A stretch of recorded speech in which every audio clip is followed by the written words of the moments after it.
नमस्कार। हामी अहिले पूर्वी पहाडको भूभाग धनकुटा जिल्ला अन्तर्गत पर्ने रमणीय स्थल सिन्धुवामा आइपुगेका छौँ। यो ठाउँ विशेष गरी वसन्त ऋतुमा फुल्ने राष्ट्रिय फूल लालीगुराँसका लागि परिचित छ। हरेक वर्ष फागुन चैत लाग्नासाथ यहाँका वन जङ्गलहरूमा राताम्मै भएर ढाकिन्छ लालीगुराँस फुलहरू, जसले प्रकृति प्रेमी र पर्यटकहरूलाई लोभ्याउने गर्दछ। तर यस वर्ष भने दृश्य अलि फरक देखिएको छ। अहिले हामी 2082 सालको चैत महिनाको अन्तिम चरणमा आइपुगेका छौँ। तर विगतका वर्षहरूमा जस्तै पुरै वन राताम्मै भएर ढाकिने दृश्य अझै देख्न पाएको छैनौँ। कहीँ कतै कतै मात्र लालीगुराँसहरू फुलेको देखिन्छ, जसले गर्दा यसपालि ढिलो फुलेको हो कि भन्ने प्रश्न धेरैको मनमा उब्जिएको छ। स्थानीयहरूका अनुसार यस वर्ष मौसमको परिवर्तन, तापक्रमको उतार चढाव तथा वर्षाको अनियमितताको कारण लालीगुराँस ढिलो फुलेको हुन सक्ने अनुमान गरिएको छ। यद्यपि प्रकृतिको आफ्नै समय र लय हुन्छ।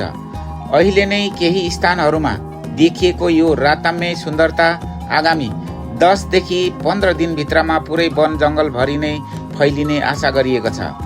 कल्पना गर्नुहोस्, चारैतिर हरियाली वन, त्यसैमा रातो रङले ढाकिएको लालीगुराँस र चिसो हावासँगै आउने मधुर सुगन्ध। यो साँच्चीकै मन लोभ्याउने दृश्य हुनेछ। यस्तो अवस्थामा पनि यहाँ आउने पर्यटकहरूको क्रम भने रोकिएको छैन। ढिलो भए पनि फुल्न थालेको लालीगुराँस हेर्न, तस्बिर खिच्न, भिडियो बनाउनु र प्रकृतिसँग केही समय बिताउनु मानिसहरू लालीगुराँस फुलेको स्थानहरूमा पुगिरहेका छन्। कहीँ कतै कतै फुलेको राताम्मै गुराँसको बोटहरूले अहिले पनि आगन्तुकहरूलाई आकर्षित गरिरहेका छन्। विशेष गरी सामाजिक सञ्जालका लागि सामग्री बनाउनेहरूका लागि यो समय पनि कम आकर्षक छैन, किनभने अहिले फुलेका थोरै गुराँसहरूले एकदमै शान्त, प्राकृतिक र वास्तविक दृश्यहरू प्रस्तुत गरिरहेका छन्, जहाँ भिडभाडभन्दा बढी प्रकृतिको मौलिकता महसुस गर्न सकिन्छ।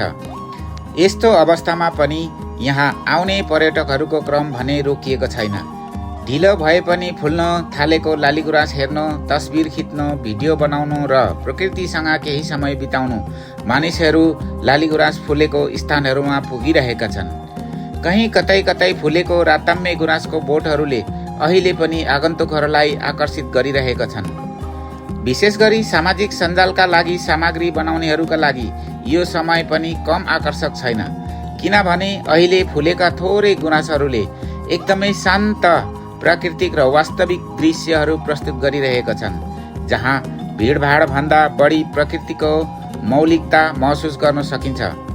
त्यसैले यदि तपाईँ पनि लालीगुराँसको वास्तविकता, सौन्दर्य नजिकबाट अनुभव गर्न चाहनुहुन्छ भने अबको 10-15 दिनभित्र सिन्धुवा क्षेत्रको भ्रमणका लागि सबैभन्दा उपयुक्त समय हुन सक्छ।